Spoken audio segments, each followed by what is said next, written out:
Bienvenidos a una nueva reflexión de Voces de la Biblia. Hoy quiero hablar de algo que muchos desconocen y también puede ser una área de liberación en tu vida. Quiero hablar sobre la brujería usando el ejemplo de Saúl. La brujería ya no vive escondida en un rincón oscuro de la sociedad.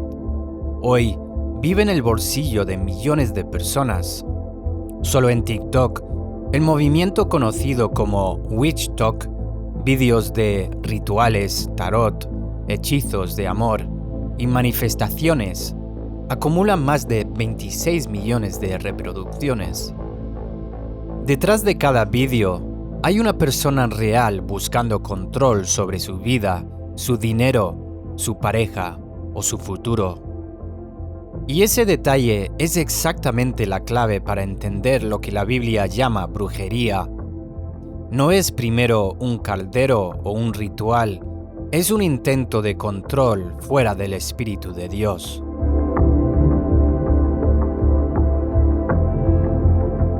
Hay una frase que muchos cristianos leen en 1 de Samuel y pasan de largo sin detenerse a medir su peso real.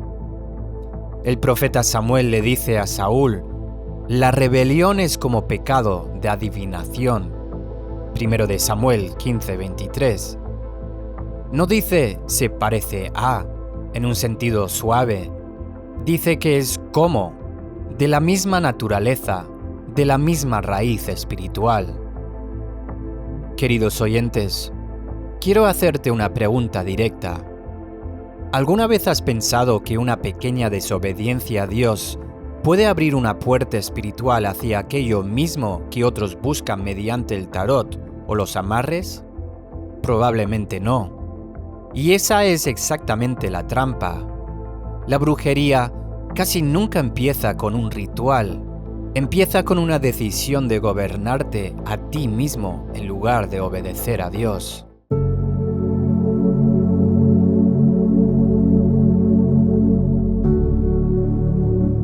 Repasemos la escena de Saúl. Dios le da una orden clara a través de Samuel: destruir completamente a Amalek sin dejar nada con vida, sin quedarse con botín. 1 de Samuel 15:3. Saúl obedece, pero a medias. Perdona al rey Agag, se queda con lo mejor del ganado. Y cuando Samuel lo confronta, Saúl responde con una excusa espiritualizada. Dijo: el pueblo tomó del botín para sacrificarlos a Jehová tu Dios. 1 de Samuel 15:21. Hermanos, ahí está el clímax de la historia. Saúl no cometió un pecado de rebeldía abierta. Cometió el pecado mucho más peligroso, de la obediencia parcial disfrazada de piedad. Y Samuel no lo deja pasar. Le dice: el obedecer es mejor que los sacrificios, porque como pecado de adivinación es la rebelión. Lo puedes leer completo en 1 de Samuel 15, 22 y 23. Hay una enseñanza bíblica que explica esto. Cuando una persona rechaza la autoridad de la palabra de Dios y decide gobernarse a sí mismo según su propio criterio, no está simplemente tomando sus propias decisiones. Está abriendo la puerta al mismo espíritu que opera detrás de la hechicería. Se resume así: la brujería es el intento de controlar a las personas o controlar el resultado de una situación usando cualquier espíritu que no sea el Espíritu Santo. Y el primer lugar donde una persona ejerce ese control ilegítimo es sobre sí misma, cuando decide que su propio juicio pesa más que la palabra clara de Dios. Si volvemos a la historia de Saúl, él no consultó a una hechicera en el capítulo 15. Eso vendría después en el capítulo 28, cuando, ya completamente alejado de Dios, acude a la adivina de Endor, desesperado porque Dios ya no le respondía, como dice en 1 de Samuel 28:6, ni por sueños, ni por Urim, ni por profetas. Ahí está el dato clave. La brujería de Endor no fue el inicio de la caída de Saúl, fue el fruto final de una raíz sembrada 15 capítulos antes en Gilgal, la rebelión disfrazada de obediencia.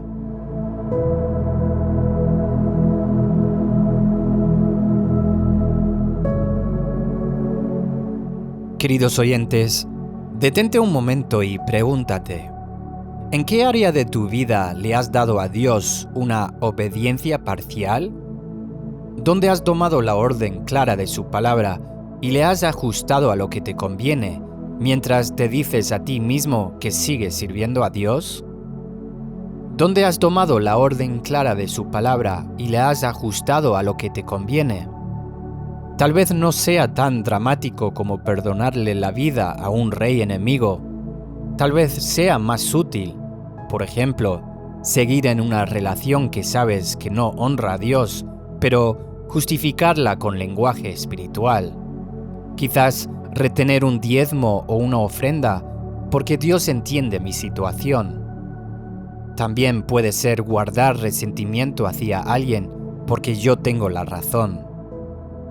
Cada una de esas decisiones, según el patrón que vemos en Saúl, no es solamente desobediencia, es la semilla de un espíritu de control que, si no se corta a tiempo, termina dominando toda una vida.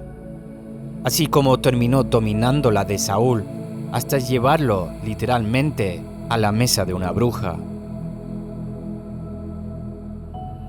Pensamos en un ejemplo cotidiano. Una madre de familia atraviesa una crisis económica y en lugar de esperar en oración, empieza a consultar el horóscopo cada mañana para saber qué le espera y toma decisiones financieras según lo que lee. No hizo un pacto satánico ni encendió una vela negra, simplemente reemplazó paso a paso la dependencia de Dios por una fuente alterna de dirección. Ese es el mismo mecanismo que vemos en Saúl, no una caída repentina, sino una serie de pequeñas decisiones de resolver yo mismo. Y esto, lamentablemente, terminan abriendo una puerta espiritual.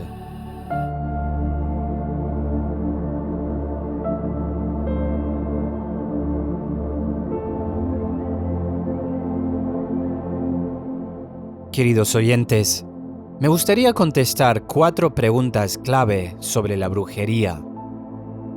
Pregunta 1. ¿Qué es la brujería en su raíz? Escuche bien.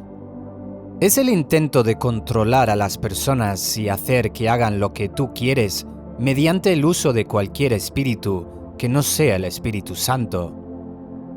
Esta definición es deliberadamente amplia. Y ese es precisamente el punto. No limita la brujería a calderos, pentagramas o pactos formales con el ocultismo. Lo ubica en cambio en el terreno de las relaciones humanas cotidianas, el hogar, el trabajo, hasta la iglesia, porque el control ilegítimo puede ejercerse con una sonrisa y sin que nadie sospecha nada sobrenatural. Pero hay una distinción importante dentro de esta primera pregunta. No toda influencia es brujería. Persuadir con la verdad, apelar a la conciencia de alguien o ejercer autoridad legítima, por ejemplo, un padre que corrige a sus hijos, un pastor que enseña la palabra, no cae en esta categoría. La línea se cruza cuando el método deja de ser la verdad presentada con honestidad y pasa a ser la presión emocional, el chantaje, el miedo o la culpa usados para forzar un resultado. Es la diferencia entre persuadir y coaccionar. Pablo mismo advierte de esta dinámica cuando habla de quienes predican por envidia y contienda, Filipenses 1:15. En lugar de hacerlo con motivos puros, el mensaje puede sonar igual, pero el espíritu detrás es distinto.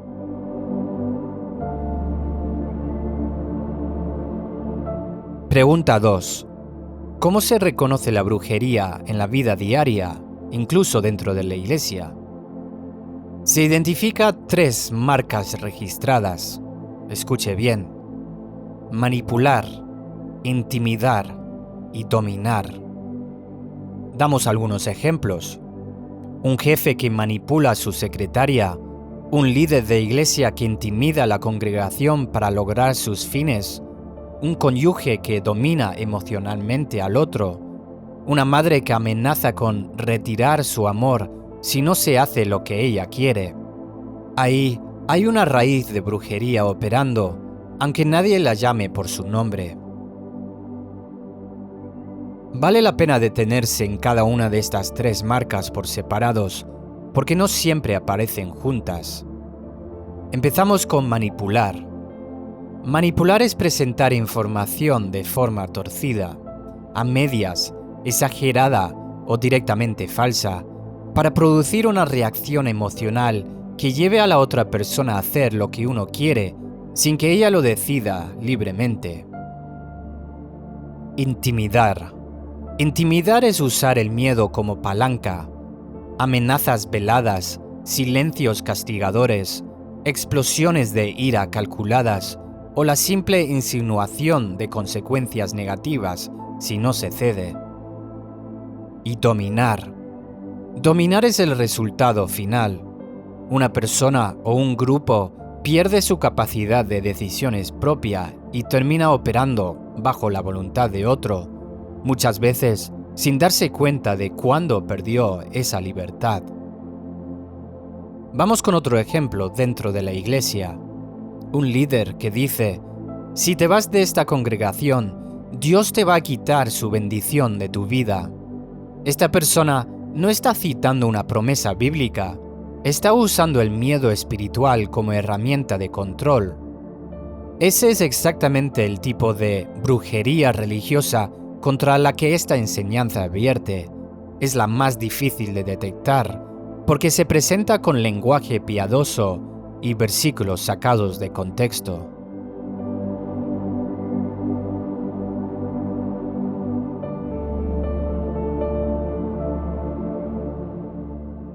Pregunta 3.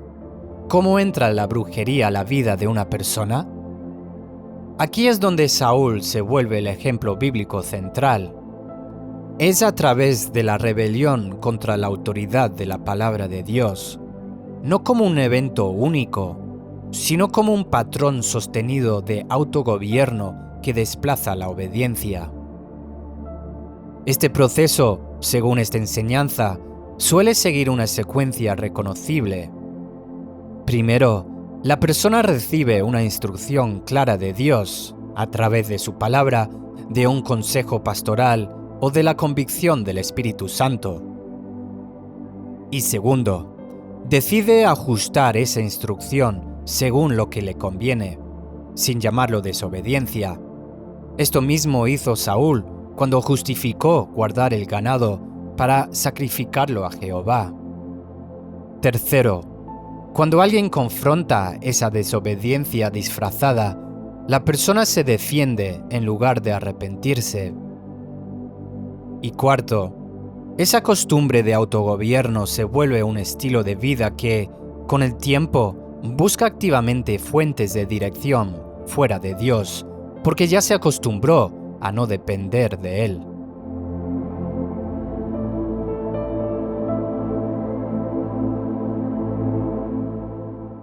Cuarta pregunta. ¿Cómo se distingue la obra genuina del Espíritu Santo de una falsificación espiritual? La prueba práctica es observar quién recibe la gloria. Si en una reunión, un ministerio o una relación, el centro de atención termina siendo una persona, por ejemplo, él tiene las respuestas, acude a él, en lugar de Jesús, será muy difícil que sea el Espíritu Santo obrando. El Espíritu Santo glorifica a Jesús, no a la personalidad humana. Ahora, esta prueba tiene una segunda cara, igual de importante: observar el fruto en la voluntad de las personas. Donde obra el Espíritu Santo genuino, la gente sale con mayor libertad, mayor claridad y mayor capacidad de decidir por sí misma delante de Dios. Donde opera una falsificación espiritual, la gente sale más dependiente de una figura humana, más temerosa de actuar sin su aprobación, o más confundida sobre su propia relación personal con Dios. Juan lo resume con otra prueba complementaria. Dice en 1 de Juan 2 y 3, todo espíritu que confiesa que Jesucristo ha venido en carne es de Dios. El criterio final nunca es la elocuencia, los resultados visibles o el carisma de quien ministra, sino si apunta con claridad a Cristo y deja a las personas más libres y no menos. Si juntas estas 4 preguntas, trazan un mapa completo. ¿Qué es la brujería? ¿Cómo se ve? ¿Cómo entra a una vida? ¿Y cómo distinguirla de lo genuino? Pensemos en un caso que reúne las 4 preguntas que acabamos de escuchar. Es cada vez más común encontrar a profetas o consejeros espirituales en redes sociales que ofrecen palabras personalizadas a cambio de una ofrenda, con palabras como Dios me mostró que si no siembras esta semana, vas a perder la bendición que viene en camino. La persona que recibe ese mensaje siente miedo de no obedecer y termina dando dinero que no tiene, no por convicción, sino por presión. Ahí están, en un solo caso, las 4 preguntas trabajando juntas. Es un intento de controlar una decisión ajena usando un lenguaje que no viene del Espíritu Santo. Escuche bien. 1. Opera exactamente con las 3 marcas registradas.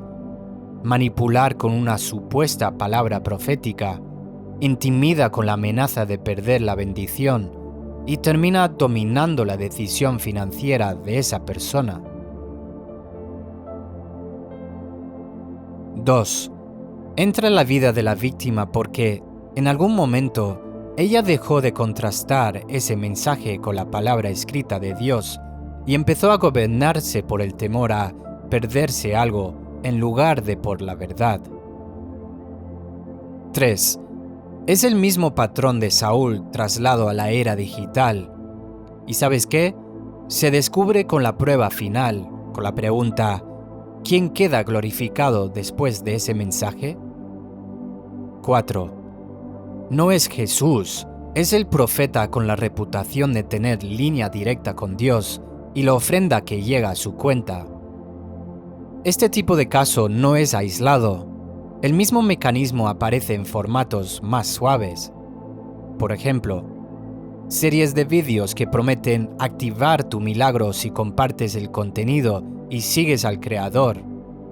O mensajes que condicionan la sanidad o la prosperidad a la lealtad hacia un ministerio. La pregunta que cada oyente debe hacerse no ha cambiado desde los tiempos de Saúl. Cuando algo me pide obediencia inmediata basada en miedo, ¿estoy sirviendo a Dios o estoy siendo controlado por un espíritu que no es de Dios?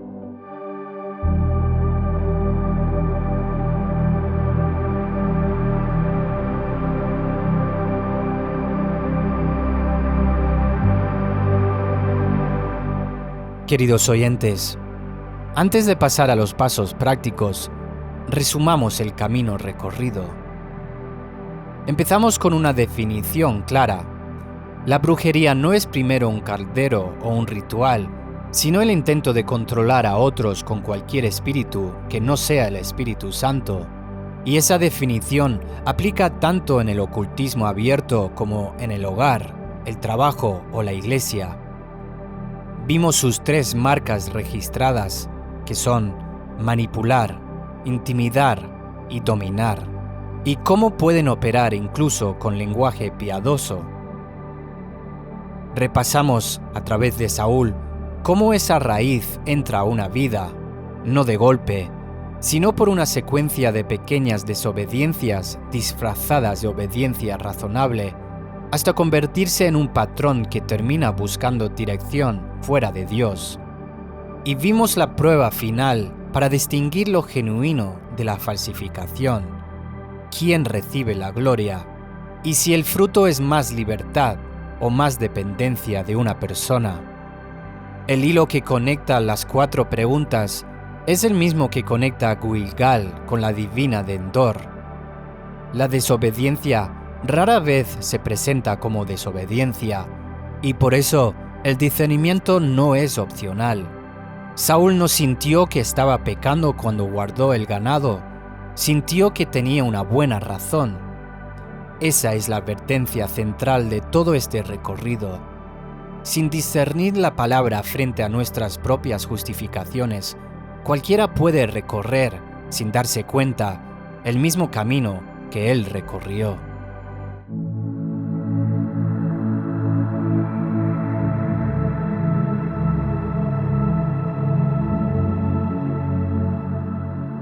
Queridos oyentes, quiero terminar con 5 pasos prácticos. 1. Examina tu obediencia parcial. Pídele al Espíritu Santo que te muestre en qué área has ajustado la palabra de Dios a tu conveniencia. No te quedes en lo general, sé específico. Piensa en la última vez que sentiste una convicción clara. Perdonar a alguien, romper una relación, ser honesto en una situación, y lo modificaste solo un poco para que te resultara más cómoda. Escríbelo si hace falta. Nombrar la obediencia parcial con claridad es el primer paso para dejar de justificarla. 2. Nombra el control, no lo justifiques. Si estás manipulando, intimidando o dominando una situación o persona para lograr un resultado, reconócelo como lo que es. Cuidado con las excusas comunes, como «lo hago por su bien, es la única forma de que entienda. Si no presiono, nada cambia». Esas frases suenan razonables, pero muchas veces son la manera en que la carne disfraza el control como cuidado. Pregúntate honestamente, ¿estoy persuadiendo con la verdad o estoy forzando con presión, miedo o culpa? Si es lo segundo, confiésalo como pecado, no como estrategia. 3. Renuncia verbalmente a la autosuficiencia.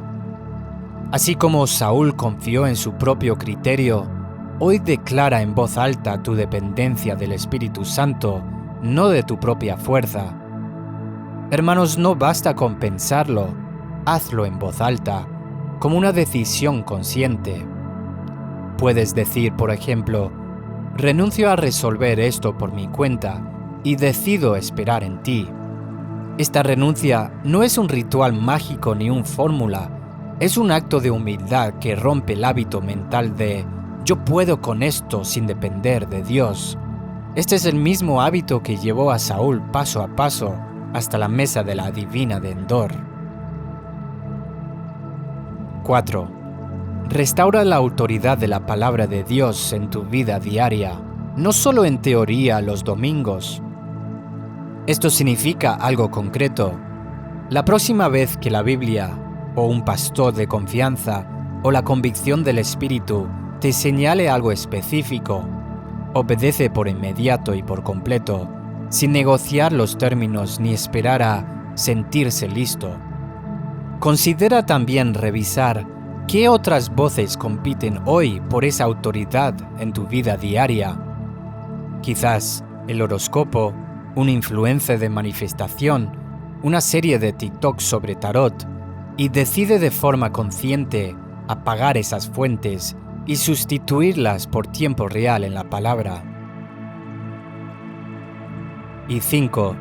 Vigila a quién glorificas en tus decisiones, tus relaciones y tu manera de hablar de tus propios logros espirituales.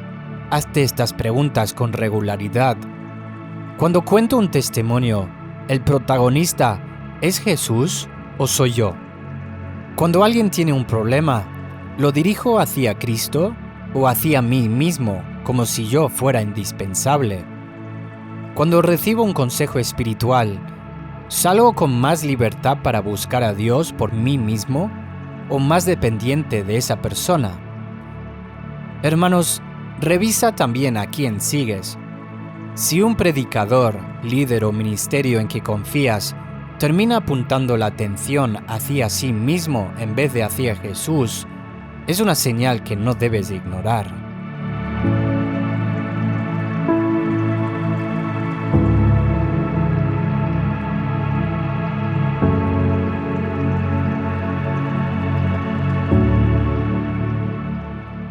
Queridos oyentes, vamos a terminar orando juntos. Padre, hoy reconocemos que toda rebelión, por pequeña que parezca, puede abrir una puerta que no queremos abierta. Como Saúl, muchas veces hemos llamado obediencia a lo que, en realidad, era nuestra propia voluntad disfrazada. Te pedimos perdón por cada área de nuestra vida en la que hemos querido gobernarnos a nosotros mismos, buscando controlar las cosas lejos de ti. Renunciamos a toda autosuficiencia, a toda manipulación, intimidación y deseo de dominio. Restaura en nosotros un corazón dispuesto a obedecer tu palabra por completo, no a medias ni según nuestra conveniencia. Enséñanos a rendir nuestra voluntad a la tuya y a confiar plenamente en ti. Que Jesús sea siempre el centro de nuestra vida y que en todo lo que hagamos sea Él quien reciba toda la gloria. En el nombre de Jesús. Amén. Gracias por escuchar esta pequeña reflexión. No olviden que si deseas que oramos por ti, quizás por una liberación o por discernimiento, déjanos tu pedido en los comentarios. Mi nombre es Elvin. Nos vemos en el siguiente programa de Voces de la Biblia.